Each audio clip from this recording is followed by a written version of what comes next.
Ревизорите ја земаат работата во свој раце. На собранискиот спикер и пратениците кои се дел од комисијата за избори и именувања им предложија решенија за вакуумот во кој се наоѓа Државниот завод за ревизија. Тие на пратениците им предложиле две опции, додека чекаат партиите да се договорат за избор на главен ревизор. Според првата, да направат измени на законот со кој ќе има можност за избор на времен шеф со исти ингеренции од актуелните членови на заводот. Според втората пак, генералниот секретар во ДЗР или пак раководителот одговорен за финансиите да добие ингеренции и да може да подпишува заплати, сметки и останати трошоци, со што би се одблокирала работата на заводот. Според информациите на телевизија 24 од собранието, токму за втората можност ревизорите добиле позитивни сигнали.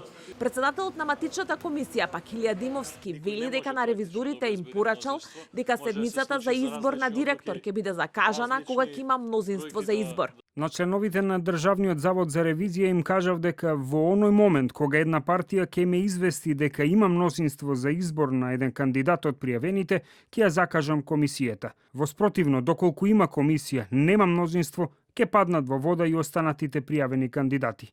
Освен ревизорите, итни решенија за деблокада на сите блокирани комисии и институции кои треба да бидат пополнети преку комисијата која ја раководи опозицијата, но во која мнозинството зависи од Фадил Зендели од БЕСА, побара и граѓанските активисти. Ги прашаа пратениците кој се плаши од контрола на државните пари.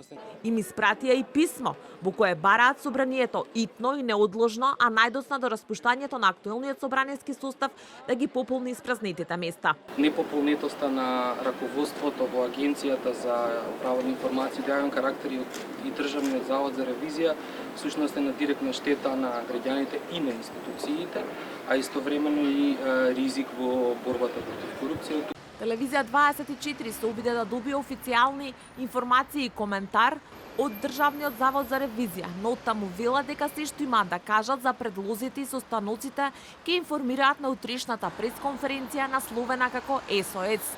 Премиерот Зоран Заев пак тврди дека е убеден дека во заводот најдоцна до изборот на техничката влада ќе има ново раководство. Ревизија е без директор повеќе од 2 години, а на заменик директорот му истече мандатот пред речиси 2 месеци, со што ревизија остана блокирана. А партиите одговорноста си ја префрлаат едни на други. Но освен на релација СДСМ ВМРО ДПМН, искри и на релација власт, односно СДСМ и ДУИ.